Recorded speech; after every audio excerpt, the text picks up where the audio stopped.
Social democratic party of India ദേശീയ general secretary ആദരണീയനായ അബ്ദുൽ മജീദ് ഫൈസി,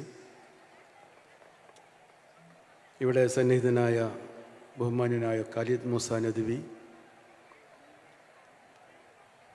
പാർട്ടിയുടെ ദേശീയ കമ്മിറ്റി അംഗം മുൻ അധ്യക്ഷൻ ആദരണീയനായ മൂവാറ്റുപുഴ അഷ്റഫ് മൗലവി,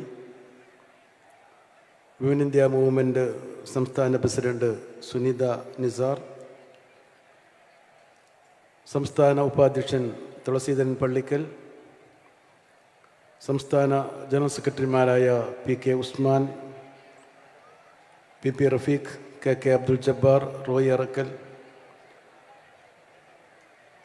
STTU സംസ്ഥാന vice president ES Khaja Hussain, സംസ്ഥാന സെക്രട്ടറി കൃഷ്ണരഞ്ഞിക്കൽ, സംസ്ഥാന ജനറൽ സെക്രട്ടറി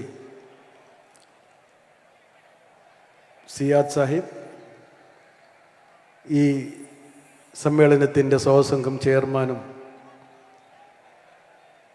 സംസ്ഥാന സെക്രട്ടേറിയറ്റ് അംഗവുമായ പ്രിയപ്പെട്ട VT ഇക്രാമുലക് സാഹിബ്, മലപ്പുറം ജില്ലാ president Anwar Pazhanji, general secretary Murshid, വിവിധ മലബാർ മേഖലയിലെ ജില്ലാ ഭാരവാഹികൾ, പ്രിയപ്പെട്ട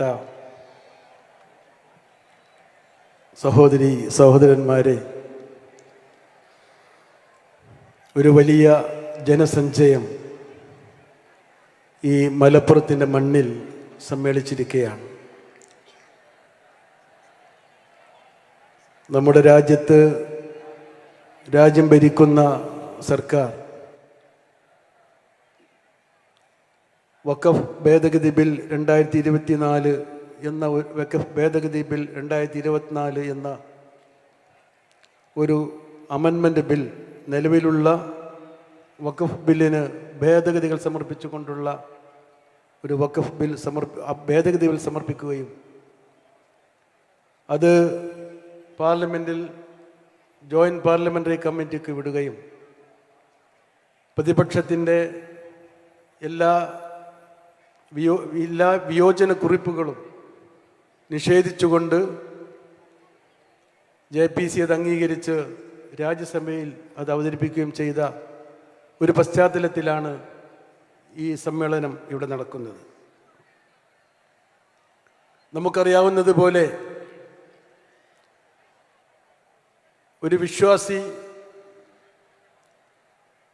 മതപരമായ ഒരു കർത്തവ്യം എന്ന നിലക്ക് വിശുദ്ധവും ജീവകാരുണ്യവും വിദ്യാഭ്യാസപരവുമായ പ്രവർത്തനങ്ങൾക്ക് തൻ്റെ സമ്പത്തിൻ്റെ ഒരു ഭാഗം വഖഫായി സമർപ്പിക്കുന്നു എന്നതാണ് വഖഫിൻ്റെ മൗലികമായ അതിൻ്റെ രീതി.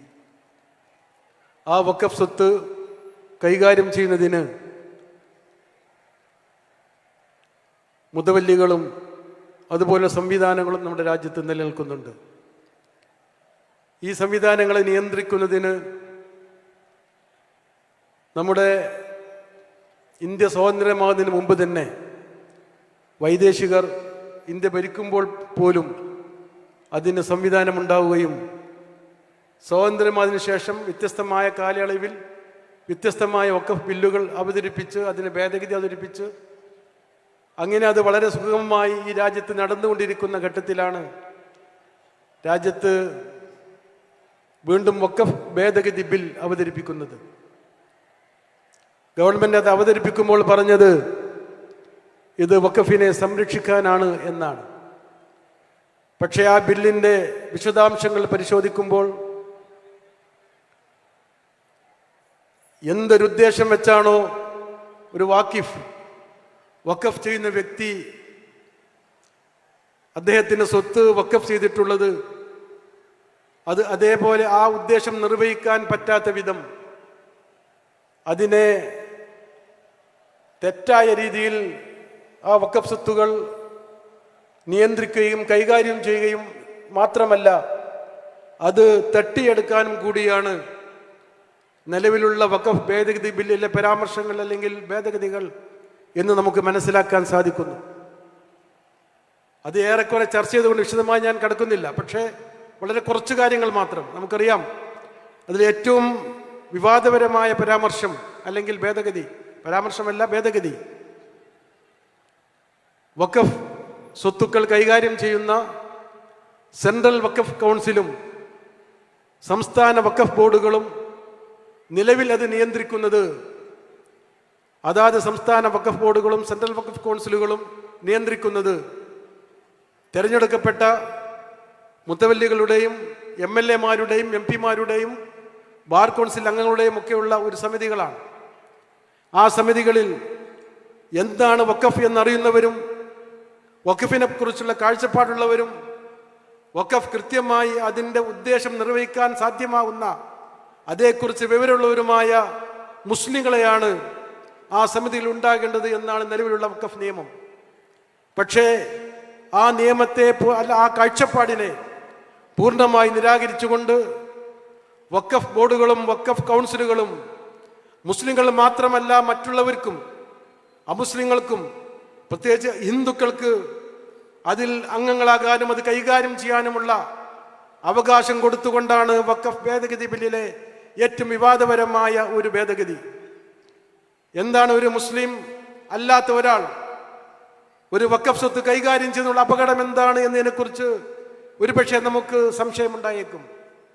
പക്ഷേ രാജ്യത്തിൻ്റെ ചരിത്രമെടുത്ത് പരിശോധിക്കുമ്പോൾ ഇന്ത്യ രാജ്യം സ്വാതന്ത്ര്യമായതിനു ശേഷം ഈ രാജ്യത്ത് അധികാരമേറ്റ സവർണ ഫാഷിസ്റ്റ് ഭരണകൂടമായ മോദി സർക്കാരിൻ്റെ ഓരോ തീരുമാനങ്ങളും അവർ നടപ്പിലാക്കുന്ന, അവർ ഈ ഇന്ത്യൻ പാർലമെന്റിലും രാജ്യസഭയിലും ഒക്കെ അവതരിപ്പിച്ചുകൊണ്ടിരിക്കുന്ന നിയമനിർമ്മാണങ്ങളും അതുപോലെ തന്നെ എക്സിക്യൂട്ടീവ് ഓർഡറുകളും ഒക്കെ പരിശോധിക്കുമ്പോൾ ഇങ്ങനെയുള്ള ഈ വഖഫ് ബോർഡുകളെ RSSകാരാൽ നിയന്ത്രിക്കപ്പെടുന്ന ഒരു പശ്ചാത്തലം ഉണ്ടാവുകയാണെങ്കിൽ ഈ രാജ്യത്തിൻ്റെ വഖഫ് സ്വത്തുക്കൾ അത് കൈകാര്യം ചെയ്യുന്ന രീതി തീർത്തും സംഘീവൽക്കരണമായിരിക്കും, RSS വൽകൃതമായിരിക്കും, RSSന്റെ താല്പര്യമനുസരിച്ചായിരിക്കും. എന്താണ് RSSന്റെ താല്പര്യം? ഈ രാജ്യത്ത് ഒരു ഹിന്ദുത്വ രാഷ്ട്രമുണ്ടായിരിക്കണം. ആ ഹിന്ദുത്വ രാഷ്ട്രത്തിൽ ഈ രാജ്യത്ത് ഹിന്ദുക്കൾക്കല്ലാത്തവർക്ക്, ഹിന്ദുക്കൾ എന്ന വലിയ വിശാലമായ ക്യാൻവാസിൽ ഈ രാജ്യത്ത് ദളിതൻ ഉൾപ്പെടില്ല എന്ന് നമ്മൾ മനസ്സിലാക്കണം. അങ്ങനെയുള്ള ഹിന്ദുത്വ രാജ്യത്തിൽ ഇവിടുത്തെ മുസ്ലിങ്ങൾക്കും ക്രിസ്ത്യാനികൾക്കും ഈ രാജ്യത്തെ കമ്മ്യൂണിസ്റ്റുകൾക്കും വോട്ടവകാശം പോലും ഇല്ലാത്ത, അവർക്ക് കേവലം ഒരു രണ്ടാം പൗരത്വമുള്ള ഒരു വിഭാഗമായി, കേവലം നോക്കുകുത്തികളായി ഈ രാജ്യത്തിൻ്റെ യാതൊരുവിധ അവകാശങ്ങളും ഈ രാജ്യത്തിൻ്റെ യാതൊരുവിധ റൈറ്റുകളും അവർക്ക് ലഭിക്കാത്തൊരു സമൂഹമായി നിൽക്കും. അങ്ങനെയുള്ള ഹിന്ദുത്വ രാഷ്ട്രമാണ് RSSന്റെ കാഴ്ചപ്പാട് എന്നുള്ളത് വളരെ പരസ്യമായി പ്രഖ്യാപിച്ചതാണ്. ഇന്നും ഈ രാജ്യത്തിൻ്റെ വിവിധ സംസ്ഥാനങ്ങളിലുള്ള മന്ത്രിമാരും മുഖ്യമന്ത്രിമാരും രാജ്യത്തിലെ ജനാധിപത്യ സംവിധാനത്തിലെ ഏറ്റവും വലിയ ഭരണഘടനാ നിയമനിർമ്മാണ സഭയായ പാർലമെന്റിലെ MP-മാരും BJP മന്ത്രിമാരും കൃത്യമായി എന്താണ് ഞങ്ങൾ ഉദ്ദേശിക്കുന്നത് എന്ന് പലപ്പോഴായി നിർവചിച്ചിട്ടുണ്ട്, പറഞ്ഞിട്ടുണ്ട്, പ്രഖ്യാപിച്ചിട്ടുണ്ട്. അപ്പൊ നമുക്ക് കൃത്യമായി അറിയാം, ഈ രാജ്യത്തെ മുസ്ലിങ്ങളുടെ അവരുടെ ആളുകളുടെ, അവരിൽ മുസ്ലിം പൗരന്മാരുടെ സ്വത്തിന്റെ ഒരു അവകാശം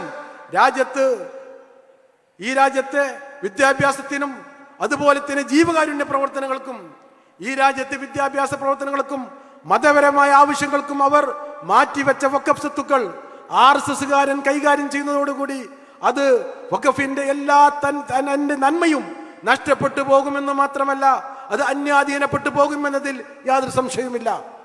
അതുമാത്രമല്ല, പുതിയ ഭേദഗതി ബില്ലിലെ പ്രത്യേകമായ പരാമർശം 5 വർഷം ഒരാൾ ഇസ്ലാമികമായ ആചാരം നിർവഹിക്കുന്നുവെങ്കിൽ തുടർച്ചയായി ഇസ്ലാമിക ആചാരം അനുഷ്ഠാനങ്ങളും നിർവഹിക്കുന്ന ഒരാൾക്ക് മാത്രമേ വഖഫ് ചെയ്യാൻ പാടുള്ളൂ എന്നതാണ് രണ്ടാമത്തെ നിർദ്ദേശം. എങ്ങനെയാണ് ഒരു വ്യക്തി ഇസ്ലാമിക അനുഷ്ഠാനങ്ങൾ 5 വർഷം തുടർച്ചയായി ഈ രാജ്യത്ത് നിർവഹിക്കുന്നു എന്നതിനെ മനസ്സിലാക്കാനുള്ള എന്ത് ക്രൈറ്റീരിയയാണ്, എന്ത് മാനദണ്ഡമാണ് ഈ രാജ്യത്തുള്ളത് എന്നതിനെ കുറിച്ച് നാം മനസ്സിലാക്കേണ്ടിയിരിക്കുന്നു. സാധ്യമല്ലാത്ത ഒന്നാണിത്. അതിനർത്ഥം ഇനിയൊരു കാലത്ത് ഒരാൾക്കും വഖഫ് ചെയ്യാൻ കഴിയാത്ത വിധം രാജ്യത്ത് വഖഫ് സ്വത്തുക്കൾ ഇതോടുകൂടി ഒരു അവസാനം, ഒരു പര്യവസാനം വരുന്ന ഒരു പശ്ചാത്തലം ഈ രാജ്യത്തുണ്ടാകും. അതുപോലെ തന്നെ വാക്കാൽ വഖഫ് ചെയ്ത മുമ്പത്തെ ഭൂമികളുണ്ട്, ധാരാളം ഭൂമികൾ. ആ വാക്കാൽ വഖഫ് ചെയ്ത ഭൂമികൾ ഒരു സർവേ നടത്തി ആ സർവേയുടെ അടിസ്ഥാനത്തിൽ അതിന് കൃത്യമായ രേഖകളില്ലെങ്കിൽ, എന്ന് പറഞ്ഞാൽ നമ്മുടെ നാട്ടിലുള്ള സ്വത്തുക്കളൊക്കെ, നമ്മുടെ നാട്ടിലുള്ള പള്ളികളുടെ, മദ്രസകളുടെ, അറബിക് കോളേജുകളുടെ സ്വത്തുക്കളൊക്കെ പലവരും നമ്മുടെ മുൻഗാമികൾ വാക്കാൽ വഖഫ് ചെയ്തതാണ്. അത് കാലങ്ങളായി അവർ കൈകാര്യം ചെയ്തു വരുന്നു. അങ്ങനെ കാലങ്ങളായി കൈകാര്യം ചെയ്തു വരുന്ന അത്തരം വഖഫ് സ്വത്തുക്കൾ ഒരു സർവേയുടെ അടിസ്ഥാനത്തിൽ കൃത്യമായ രേഖകളില്ല എങ്കിൽ അത് സർക്കാരിലേക്ക് മുതൽ കൂട്ടുമെന്നാണ് പുതിയ വഖഫ് ഭേദഗതി പറയുന്നത്. അങ്ങനെ നമ്മുടെ വഖഫ് സ്വത്തുക്കൾ അന്യാധീനപ്പെട്ടു പോകുമെന്നതിൽ യാതൊരു സംശയവുമില്ല. അതുമാത്രമല്ല, വഖഫ് സ്വത്തുക്കളെ കുറിച്ച് ആരെങ്കിലും ഒരു പരാതി പറഞ്ഞാൽ നമ്മുടെ നാട്ടിലെ പള്ളികൾ, നമ്മുടെ നാട്ടിലെ മദ്രസകൾ, നമ്മുടെ നാട്ടിലുള്ള ഖബർസ്ഥാനുകൾ, നമ്മുടെ നാട്ടിലെ വിദ്യാഭ്യാസ സ്ഥാപനങ്ങൾ, ഈവൻ ഫാറൂഖ് കോളേജ് വരെ, ഈ രാജ്യത്തെ മുഴുവൻ ജനവിഭാഗങ്ങളും, ഹിന്ദു, മുസ്ലിം, ക്രൈസ്തവൻ അടക്കമുള്ള മതമില്ലാത്തവനും ഉള്ളവനും പഠിക്കുന്ന ഫാറൂഖ് കോളേജ് അടക്കമുള്ള അതുപോലുള്ള സ്ഥാപനങ്ങൾ സ്ഥിതി ചെയ്യുന്നത് വഖഫ് സ്വത്തുക്കളിലാണ്. ഇവിടെ മാത്രമല്ല, ഇന്ത്യ രാജ്യത്തിലെ വിവിധ പ്രദേശങ്ങളിൽ, ഈ രാജ്യത്തുള്ള മുഴുവൻ ഒട്ടുമിക്ക പ്രദേശങ്ങളിലും വിദ്യാഭ്യാസ സ്ഥാപനങ്ങൾ, നമ്മുടെ ഇന്ത്യ രാജ്യത്തെ സംസ്ഥാനങ്ങളിലുള്ള വിദ്യാഭ്യാസ സ്ഥാപനങ്ങൾ ഇതുപോലെ വഖഫ് ചെയ്ത ഭൂമികളിലാണ്. ആ വഖഫ് ചെയ്ത ഭൂമികൾ ഒരാൾ ഒരു കേസ് കൊടുക്കുകയാണ്, ഇത് വഖഫ് ഭൂമിയല്ല എന്ന് ഒരു പരാതി പറയുകയാണെങ്കിൽ, ആ പരാതി അന്വേഷിച്ചുകൊണ്ട് വേണമെങ്കിൽ അതിനെക്കുറിച്ചുള്ള ഒരു അന്വേഷണം നടത്തിയിട്ട് അതിന് കൃത്യമായ രേഖകളില്ല എങ്കിൽ, അതുമല്ലെങ്കിൽ അതേക്കുറിച്ച് സംശയമുണ്ടെങ്കിൽ അതും വഖഫ് അല്ലാതാക്കാനുള്ള ശ്രമങ്ങൾക്കും അവസരം കൊടുക്കുന്നുണ്ട് നമ്മുടെ പുതിയ ഭേദഗതി ബിൽ.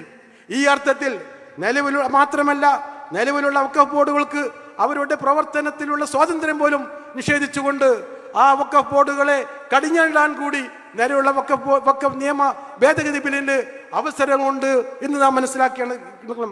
ഈ രീതിയിലുള്ള വഖഫ് സംവിധാനത്തെ പൂർണ്ണമായി നശിപ്പിക്കുകയും അത് കവർന്നെടുക്കുകയുമാണ് ഇവിടെ ലക്ഷ്യമെന്ന് നാം മനസ്സിലാക്കേണ്ടിയിരിക്കുന്നു. നമുക്കറിയാം, രാജ്യത്ത് 9.4 ലക്ഷം ഏക്കർ ഭൂമി നിലവിൽ വഖഫ് സ്വത്തുക്കളായി പ്രഖ്യാപിക്കപ്പെട്ടിട്ടുണ്ട്.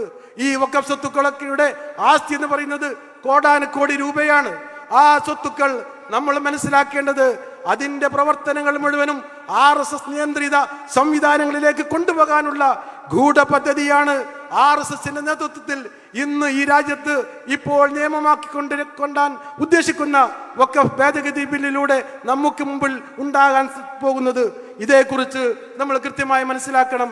ആരാണ് RSSനെ കുറിച്ച്, ആരാണ് ഈ രാജ്യത്ത് ഭരിക്കുന്ന മോദി സർക്കാർ, എന്താണ് ഇതിനെക്കുറിച്ച് നമുക്ക് കൃത്യമായ ധാരണ ഉണ്ടായിരിക്കണം.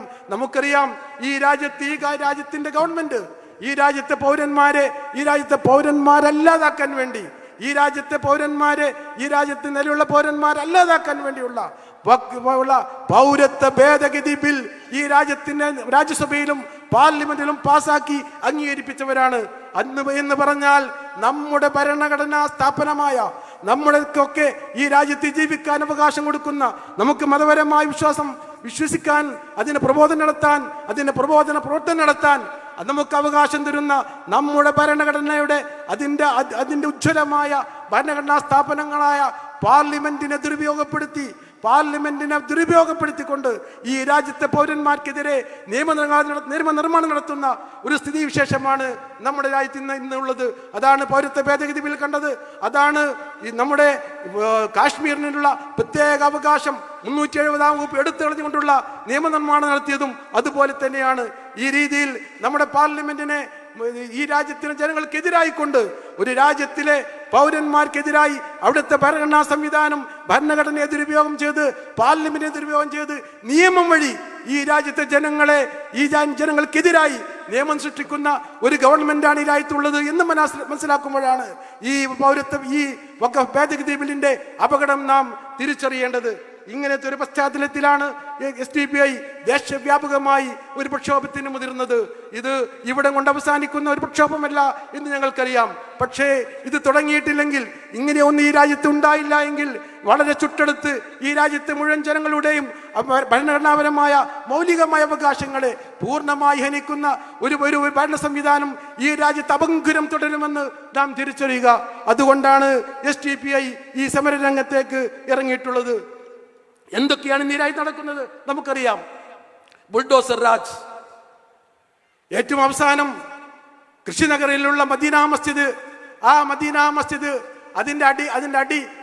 അതിന്റെ കുറച്ച് ഭാഗം അനധികൃതമായി നിർമ്മിച്ചതാണെന്ന് ആരോപിച്ചുകൊണ്ട് ആ മസ്ജിദിന്റെ ഒരു ഭാഗം ബുൾഡോസർ കൊണ്ട് തകർക്കാൻ ശ്രമിച്ച ഒരു ഭാഗം മാത്രമല്ല, മസ്ജിദ് പൂർണ്ണമായി അതുകൊണ്ട് തകർത്തപ്പോൾ നമ്മൾ മനസ്സിലാക്കേണ്ടത് ഇന്ത്യയുടെ പരമോന്നത സുപ്രീം കോടതി വരെ പറഞ്ഞു, ബുൾഡോസർ കൊണ്ട് ഏതെങ്കിലും ഒരു ആരോപണത്തിന്റെ പേരിൽ ഒരു അന്വേഷണമായി നടക്കുന്ന ഒരു കാര്യത്തിന്റെ പേരിൽ ഈ രാജ്യത്തെ കെട്ടിടങ്ങൾ, ഇവിടുത്തെ മദ്രസകൾ, പള്ളികൾ അത് ബുൾഡോസർ പോയി തകർക്കരുതെന്ന് പറഞ്ഞിട്ട് പോലും ആ ബുൾഡോസർ ഉപയോഗിച്ചുകൊണ്ട് ഏറ്റവും അവസാനമായി മദീന മസ്ജിദിനെ തകർത്ത ഒരു ഭരണകൂടം, നമ്മുടെ ബാബരി മസ്ജിദ് തകർത്ത ഭരണകൂടം, ഈ രാജ്യത്തെ 3000-ഓളം വരുന്ന മസ്ജിദുകളെ ഇനിയും തകർക്കാൻ വേണ്ടി കാത്തിരിക്കുന്ന ഭരണകൂടം, നമ്മുടെ സഹോദരന്മാരെ ഈ രാജ്യത്തിന്റെ വിവിധ പ്രദേശങ്ങളിൽ ആൾക്കൂട്ടക്കൊല നടത്തുന്ന ഭരണകൂടം, നമുക്ക് ഭൂമി വിൽക്കാൻ പാടില്ലെന്ന് എന്ന് പറഞ്ഞാൽ ഈ രാജ്യത്തെ പൗരന്മാർക്ക് അവർ വാങ്ങിവെച്ച സ്വത്ത് അത് വിൽക്കാൻ പാടില്ല, അത് അവരും മുസ്ലിങ്ങൾ സ്വത്ത് വാങ്ങാൻ പാടില്ല എന്ന രീതിയിലൊക്കെ വിവിധ തിട്ടൂരങ്ങൾ ഇറക്കിക്കൊണ്ട് ഈ രാജ്യത്തെ മുസ്ലിം സമുദായത്തെ അപരവൽക്കരിച്ചു കൊണ്ടിരിക്കുന്ന ഒരു സാഹചര്യത്തിലാണ് നാം ഉള്ളതെന്ന് തിരിച്ചറിയുക. ഇത്തരം ഒരു പശ്ചാത്തലത്തിലാണ് ഈ ബില്ലിനെ നമ്മൾ നോക്കിക്കാണേണ്ടത്. നമ്മെ സംബന്ധിച്ചിടത്തോളം ഈ ബുൾഡോസർ രാജിനെതിരെയും അതുപോലെ തന്നെ ഇവിടുത്തെ കാട്ടാളത്തെ നിയമങ്ങൾക്കെതിരെയും ശക്തമായ പ്രക്ഷോഭങ്ങൾ നടത്തിയില്ലെങ്കിൽ നമ്മളെന്ന് പറയുന്നവർ കേവലം അടിമകളായി മാത്രം മാറുമെന്ന് നമ്മൾ മനസ്സിലാക്കേണ്ടിയിരിക്കുന്നു. ഞാനൊരു കാര്യം വ്യക്തമാക്കാൻ ആഗ്രഹിക്കുകയാണ്. ഇതൊരു രാഷ്ട്രീയ പോരാട്ടമല്ല. ഒരു രാഷ്ട്രീയ താല്പര്യം വെച്ചുകൊണ്ട് ഈ SDPI വളർത്താനോ അതല്ലെങ്കിൽ രാഷ്ട്രീയമായി ഒരു തെരഞ്ഞെടുപ്പിനെ മുന്നിൽ കൊണ്ടുകൊണ്ടുള്ള ഒരു രാഷ്ട്രീയ സ്റ്റണ്ടുമല്ല ഈ പോരാട്ടം. ഇത് നീതിക്ക് വേണ്ടിയുള്ളതാണ്. ഇത് ഇന്ത്യയുടെ ഭാവിക്ക് വേണ്ടിയുള്ളതാണ്. ഇത് നമ്മുടെയൊക്കെ ജീവൻ നൽകാനുള്ള നമ്മുടെ ആത്മാവിന് വേണ്ടിയുള്ളതാണ്. നമ്മുടെ ആത്മാവിന് വേണ്ടിയുള്ള ഒരു പോരാട്ടമായിട്ടാണ് നമ്മൾ ഇതിനെ കാണുന്നത്. എന്തിനാണ് ഈ വഖഫ് സ്വത്തിന് നേരെ BJP-ക്കാർ അല്ലെങ്കിൽ RSSകാർ വാളോങ്ങുന്നതിനെ കുറിച്ച് നാം തിരിച്ചറിയേണ്ടതുണ്ട്. ഞങ്ങൾക്കറിയാം നിങ്ങളുടെ അത്യാഗ്രഹമാണിത്. ഈ രാജ്യത്തെ 9.4 ലക്ഷം വരുന്ന ഏക്കർ വഖഫ് സ്വത്തുക്കൾ പിടിച്ചടക്കാനുള്ള നിങ്ങളുടെ അത്യാഗ്രഹമാണ് ഇങ്ങനെയുള്ള ഒരു നിയമത്തിന്റെ പശ്ചാത്തലമെന്ന് ഞങ്ങൾ തിരിച്ചറിയുകയാണ്. ഞങ്ങൾ നിങ്ങളോട് പറയുകയാണ്, ഞങ്ങളുടെ ചിഹ്നങ്ങളെ, ഞങ്ങളുടെ അടയാളങ്ങളെ അത് തകർക്കാൻ വേണ്ടി, ഇല്ലാതാക്കാൻ വേണ്ടിയിട്ടുള്ള മുസ്ലിങ്ങളുടെ ഒരു അടയാളം ഈ രാജ്യത്ത് അവശേഷിക്കാൻ പാടില്ല എന്ന ഗൂഢശ്രമത്തിന്റെ ഭാഗമാണ് നിങ്ങൾ ഇത് നടത്തുന്നതെന്ന് ഞങ്ങൾക്കറിയാം. ഇന്ന് നിങ്ങൾ ചെയ്യുന്നത്, ഇപ്പോൾ വഖഫ് ബിൽ കൊണ്ടുവന്നത്, നേരത്തെ CAA കൊണ്ടുവന്നത് ഒരു വംശഹത്യയുടെ ടൂളായി, ഉപകരണമായി ഉപയോഗിക്കാനാണ് എന്ന് ഞങ്ങൾ തിരിച്ചറിയുന്നു. അതുകൊണ്ട് തന്നെ ഞങ്ങൾ പറയുന്നു, ഞങ്ങളുടെ തലമുറകൾ നശിപ്പിക്കാൻ ഞങ്ങൾ സമ്മതിക്കുന്നില്ല. നാം ഉയർന്നു നിൽക്കുക, നാം തലയുയർത്തി നിൽക്കുക, നാം നമ്മുടെ രാജ്യത്തിന് വേണ്ടി, നമ്മുടെ ഭാവിക്ക് വേണ്ടി, നമ്മുടെ ജീവന് വേണ്ടി ഉയർന്നു നിൽക്കണമെന്നാണ് എനിക്ക് എൻ്റെ പ്രിയപ്പെട്ട സഹോദരങ്ങളോട് പറയാനുള്ളത്. മഹത്തായ രാജ്യത്തിൻ്റെ മക്കളുടെ പൗരാവകാശത്തിന് വേണ്ടിയുള്ള, ജന്മാവകാശത്തിന് വേണ്ടിയുള്ള പോരാട്ടമാണ് ഈ മഹാസമ്മേളനം സാക്ഷി നിർത്തി ഞാൻ മുന്നറിയിപ്പ് നൽകുകയാണ്. നമ്മൾ ഒറ്റ ശബ്ദമായി, ഒറ്റക്കെട്ടായി, ഒരൊറ്റ ശബ്ദമായി നാം പ്രഖ്യാപിക്കണം. വഖഫ് സംവിധാനം ഹൈജാക്ക് ചെയ്ത് വംശഹത്യക്കുള്ള ഉപകരണമാക്കാൻ ഞങ്ങൾ സമ്മതിക്കില്ല എന്ന് ഈ രാജ്യത്തെ ഭരണകൂടത്തോട് നമ്മൾ ഉച്ചത്തിൽ പ്രഖ്യാപിക്കേണ്ടതുണ്ട്. ബ്രിട്ടീഷുകാർ ഇന്ത്യ രാജ്യം ഭരിച്ചിരുന്ന സമയത്ത് നമ്മുടെ സ്വത്തുക്കൾ, ഈ രാജ്യത്തിന്റെ വിഭവങ്ങൾ, അതിന്റെ ജൈവപരമായ എല്ലാ സ്വത്തുക്കളും കൊള്ളയടിച്ചുകൊണ്ട് ബ്രിട്ടീഷിലേക്ക് കട്ടുകടത്തിയതുപോലെ ഇന്ത്യ രാജ്യത്തിലെ വഖഫ് സ്വത്തുക്കൾ കട്ടിട്ട് അത് നാഗ്പൂരിലേക്ക് സ്വത്താക്കാനുള്ള ശ്രമമാണെങ്കിൽ അത് സമ്മതിക്കില്ല എന്നാണ് ഞങ്ങൾക്ക് RSകാരോട്, ഈ രാജ്യത്തിലെ ഫാസിസ്റ്റ് സർക്കാരിനോട് സൂചിപ്പിക്കാനുള്ളത്. വംശത്തേക്ക് വിധേയമായി കൊണ്ടിരിക്കുന്ന ഒരു സമുദായത്തിന്റെ സർവനാശം ആഗ്രഹിച്ചുകൊണ്ട് നിങ്ങൾ നടത്തിക്കൊണ്ടിരിക്കുന്ന ഈ ഭരണഘടനാ വിരുദ്ധമായ, ജനാധിപത്യ വിരുദ്ധമായ ഇത്തരം സമീപനങ്ങൾക്കെതിരെ ധീരമായ ചെറുത്തിൽ പോരാട്ടം നടത്താൻ തന്നെയാണ് ഞങ്ങൾ തീരുമാനിച്ചിട്ടുള്ളത്. നമ്മെ സംബന്ധിച്ചിടത്തോളം നമുക്ക് ഈ രാജ്യത്ത് ജീവിച്ചു പോകേണ്ടതുണ്ട്. ഇത് നമ്മുടെ രാജ്യമാണ്, നമ്മുടെ പെറ്റ രാജ്യമാണിത്. ഇതിൻ്റെ നമ്മുടെ ജന്മാവകാശം നമുക്ക് നഷ്ടപ്പെടുത്താനോ അത് മറ്റുള്ളവർക്ക് വേണ്ടി അത് ത്യജിക്കാനോ നമുക്ക് സാധ്യമല്ല. ഇവിടെ ജീവിക്കാനും, ഇവിടെ വളരാനും, ഇവിടെ പ്രവർത്തനം നടത്താനും, മതവിശ്വാസം അനുസരിച്ച് ജീവിക്കാനും ഒക്കെയുള്ള അവകാശം നമ്മെ സംബന്ധിച്ചിടത്തോളം ഉണ്ട്. ഇവിടുത്തെ ഈ സന്ദർഭത്തിൽ എനിക്കൊരു കാര്യം സൂചിപ്പിക്കാനുള്ളത് ഇവിടുത്തെ വിവിധ സംഘടനകളോടാണ്. നമുക്കറിയാം, നമ്മുടെ പ്രത്യേകിച്ചും കേരളത്തിൽ വിവിധങ്ങളായ സംഘടനാ സംവിധാനങ്ങളുണ്ട്. അവരോടൊക്കെ ഞങ്ങൾ ഇങ്ങനെ ഒരു സമ്മേളനം ഞങ്ങൾ നടത്തുമ്പോൾ എല്ലാവരെയും ഞങ്ങൾ സമീപിച്ചിരുന്നു. എല്ലാവരും അനുകൂലമായി ഞങ്ങളോട് പറഞ്ഞു, ഗുഡ്, നിങ്ങൾ നടത്തിക്കൊള്ളൂ, മുന്നോട്ട് പോവുക, നമ്മൾ നിർവഹിക്കേണ്ടതാണ്, ഞങ്ങളും നിർവഹിക്കേണ്ടവരാണ്. പക്ഷേ നിങ്ങൾ മുന്നിട്ടിറങ്ങിയതിൽ ഞങ്ങൾക്ക് സന്തോഷമുണ്ട് എന്ന് എല്ലാ സംഘടനാ നേതാക്കന്മാരെയും ഞങ്ങൾ സമീപിച്ച് സംസാരിച്ചപ്പോൾ പറയുകയുണ്ടായി. ഞങ്ങൾക്ക് അവരോട് പറയാനുള്ളത്, ആശീർവാദം മാത്രം പോരാ, ഫീൽഡിലിറങ്ങി ഈ സമര പോരാട്ടത്തിൽ തെരുവിലിറങ്ങാൻ ഒന്നിച്ചിറങ്ങണമെന്നാണ് ഈ സംഘടനാ നേതാക്കന്മാരും സംഘടനാ സംവിധാനങ്ങളോടും ഞങ്ങൾക്ക് പറയാനുള്ളത്. അല്ലെങ്കിൽ ഇതൊരു ഏതെങ്കിലും ഒരു സംഘടനയുടെ ഏതെങ്കിലും ഒരു പാർട്ടിയുടെ മാത്രം ഒരു വേവലാതിയോ ഒരു ആവലാതിയോ ആയിട്ട് ഇത് നിലംപതിക്കാൻ പാടില്ല. രാജ്യത്തെ മുഴുവൻ ജനവിഭാഗങ്ങളും ഒന്നിച്ച് പോരാടണമെന്നാണ് നമുക്ക് അവരോട് പറയാനുള്ളത്. RSSന്റെ സംഘപരിവാർ ഫാഷിസ്റ്റ് കൂട്ടുകെട്ടിനോട് ഒരു കാര്യം കൂടി വ്യക്തമാക്കാൻ ഞാൻ ആഗ്രഹിക്കുകയാണ്. ഭരണഘടനാ വിരുദ്ധമായി നിങ്ങൾ നടത്തുന്ന നീക്കങ്ങൾക്കെതിരെ മനുഷ്യമതിൽ സൃഷ്ടിച്ചുകൊണ്ട് ഈ രാജ്യത്തെ മുഴുവൻ മനുഷ്യന്മാരെയും ഒന്നിച്ചണിനിരത്തിക്കൊണ്ട് നിങ്ങൾക്കെതിരെ പ്രതിരോധം സൃഷ്ടിക്കാൻ, തെരുവീതികളെ സജീവമാക്കാൻ SDPI മുമ്പിലുണ്ടാകുമെന്നും ഞങ്ങൾ പതറാതെ ഈ രാജ്യത്തിന്റെ സ്വാതന്ത്ര്യത്തിന് വേണ്ടി, ഭരണഘടനയ്ക്ക് വേണ്ടി, രാജ്യപരമായ അവകാശങ്ങൾക്ക് വേണ്ടി ധീരമായി നിലകൊള്ളാൻ SDPI എന്നും മുന്നിലുണ്ടാകുമെന്ന് നിങ്ങളെ ഓർമ്മപ്പെടുത്തിക്കൊണ്ട് ഞാൻ എൻ്റെ അധ്യക്ഷ പ്രസംഗം അവസാനിപ്പിക്കുന്നു. ജയ് SDPI.